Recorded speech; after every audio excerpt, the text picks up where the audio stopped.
Hey, welcome to the Week 1 edition of the Fighting Fanatics Fantasy Football League there. I'm your host, Bigragu. I'm your co-host, Lou Dog. We are taking your phone calls at 555-FFNC, 555-3362 for your literates. Week 1. Week 1, okay, we want to go right into the games there, and we don't want to bat around too much. We noticed that the Springboro Spartans went ahead and came up with the victory over the Quakers. Didn't quite cover the spread, but they got the job done with none of their main guys even scoring touchdowns. They did that. Hasselbeck had 19 points, did very well. The bald guy, the guy who was looking good with full head of hair, Carson Palmer, did not do very well, although Cedric Benson did score 20 this week. Oh yeah, definitely. One of the surprising ones was the Leather Boys over the Maggots there. I mean, they were favored big going into the game, but we didn't think it was going to be that bad. The only thing that happened out of that game that was a concern is Anthony Gonzalez is out. He'll be out for 4 weeks. And Donovan McNabb has a cracked rib and is probable, I believe, for week 2. Yeah, so they're going to be hurting there. The high scorer is Reggie Wayne, 32 points. Big game. So it looks like, with Anthony Gonzalez going down, that might even be a bigger thing for him. The line for that was 38, and it was covered. Oh yeah, it was covered. The Maggots did absolutely horrible, and they got the dumpster team of the week. By the way, the absolute worst team in the league for that week 1. Going into the Camel Toes against the Rovers. This one kind of surprised me. I thought the Rovers, they only had the line at 8 points, so we really thought it was going to be a much closer game than what actually happened. That's true. The Camel Toes did cover with plenty to spare, and Rovers, who we thought was having a super team at draft Thought he day. had a great draft. Bernard Berry in his 4th round pick didn't even score a point. Didn't even score a point, so we were kind of surprised by that. Toes win. Maybe even bigger than that was you had the Centerville Centurions falling to the Fallen Guns. I would say that was the upset of the week. Definitely the upset of the week. Centurions favored by 26. Favored by 26. Lost by 34. Kind of hard when a defense scores 39 points. High point team of the week, player of the week is the Eagles defense. What did the Eagles do? Yeah, they had 5 interceptions, 2 fumble recoveries, 5 sacks. And they returned a kickoff return for a touchdown and a fumble return for a touchdown. It'll never happen again. Never happen. You're not going to see another 39-point outburst. Fantastic game also by Drew Brees. Absolutely, 36 points. He could have possibly been up for the player of the week had that defense not scored so many points. And hats off to the Guns, last year's Super Bowl, taking his first game. Yeah, that was pretty shocking. The Bears against the Kings, this was a pretty hard-fought one. You didn't know who was going to win, and, well, pretty much until the end. Fred Jackson did a super job Monday night. Absolutely amazing, and, when you see that... it was New England's defense against Fred Jackson. Fred Jackson rushed really well. New England defense, I gave up 28, I believe. Yeah, well, not as much as Carlson. Carlson, Seattle tight end, absolutely exploded there with his 2 touchdowns and the receiving yards and stuff like that. So Seattle looks like they're going to be leaning heavily on him. And with Hasselbeck healthy, that bodes well for him. The thing that does, we have to wonder though, is his quarterback got him -8 points, and it doesn't look like he's done anything at all to replace that. Matt Castle, he's starting, I think, is out for this coming week. Jake Delhomme had -8, was sat down. The good news for the Kings is Tony Romo is back on his game. When you look at Tiger Woods, Andre Agassi, Sampras, what happens when you get a hot-looking girlfriend? Gang goes to hell. Get rid of the girlfriend, what happens? Boom! Game shoots right back up, just like you said. Gotta love Romo. Gotta love him. Yeah. You have the crime boss going against cornholers. This was even on the line, and it could have went either way. But you saw when Adrian Peterson plays a team from Ohio or from Michigan, he's going to have pretty good scores. He had 34 points. So, what do you do with that when you play it? Exploded. Top score for Crime Boss was 14 points, which does not bode well as a top scorer for a team. Definitely not. Another game, the Headbangers against the Lizards. Now, I did not see, I didn't think there would be a 31-point difference in the game. I was wrong. Did not see 31 points covered. Wes Welker did get 21 for Lizards. Well, 12 receptions. Yeah, that was insane. Super. Greg Jennings, 24. Covered the spread. Yeah, and then some. So, I mean, the line was 5-1-1. You know, It's the best line score we've seen from ESPN. They've been horrible the last few years. They got 5 of them right this last week. So yeah, maybe they got their game back on. Let's do the injury report. Absolutely. Well, yeah, when we were bringing that up earlier, we noticed that Donovan McNabb had the cracked rib. The cracked rib is not in the front, it's in the back, so breathing is not a problem. However, moving around is. They're definitely saying it's not going to be he's not playing this week, but maybe next week. They did sign Jeff Garcia to come in, so maybe Leather Boys will, well, the Leather Boys drafted, where is he here? He's got Kyle Orton as his backup. I don't think Kyle is doing very well in Denver at all. I think they had 6 points against Cincinnati before that freak reception at the end. Absolute freak reception. Cincinnati got robbed again, but we're kind of used to that, right? I mean, it's not a big thing there. Matt Castle, obviously with the MCL sprain, still going to be out for another 2 to 4 weeks. We don't know what's going there. Romo, they said he had rolled his ankle a little bit, but nothing to worry about. They said he's definitely going to start. LaDainian Tomlinson rolled his ankle, and this plays big for, we'll get to it here in a second with our prognostication, as you like to say. With that, does Darren Sproles step up?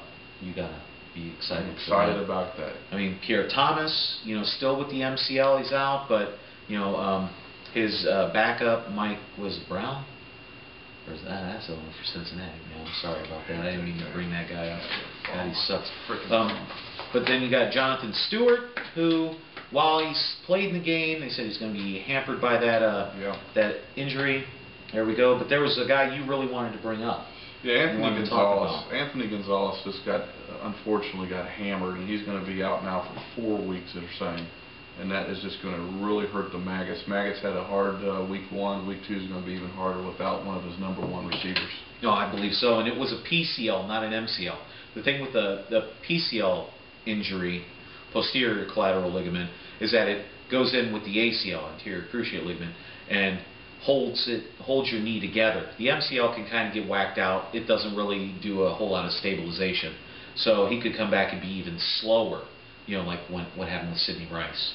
So that was looking pretty bad. Anquan Bolden, always injured. You never know what you're going to get with him. He didn't put up very good numbers when they went against San Francisco. So, and then Kevin Walter, injured there. Houston is not a strong team, and that does not help Houston. Kevin Walter sit out. Yeah, I was kind of shocked at what Jets did to him.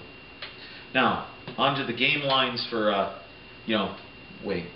team of the week was Fallen Guts.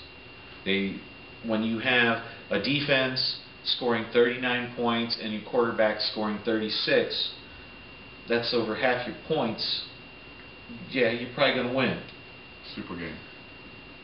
And then, player of the week, Phillies defense, dumpster of the week, Maggots. So going into this game lines on week 2, we notice the projections are about the same as last week, or they're predicting 5 of last week's winners to win again this week as well.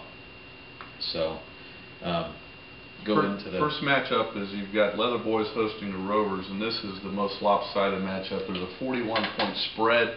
If you look at a 41-point spread, you're like, are they going to be able to cover? When we first looked at this, though, it was only a 39. Yeah. So while we were preparing to shoot the video, it jumped up to... I'm sorry, Rovers, you continue to sink. And let's do a little bit deeper dive in there. Why is the Rovers only projected at 85? And this is an interesting thing from ESPN, so maybe they're getting their act together.